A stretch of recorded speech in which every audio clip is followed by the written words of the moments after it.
Authority of the president in the area. Jatend piny nyalo keto migao migepe. Onyalo structure government kaka enemotimnade enemong'eyo. En mnani ineno remember no koluonge ni prime minister nikech prime minister no onge ang'owa onge pend chik. To luonge ni prime cabinet secretary.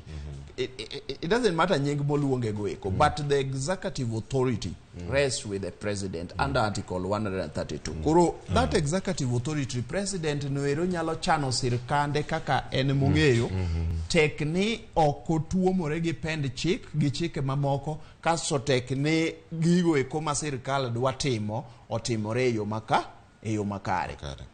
Kanyo.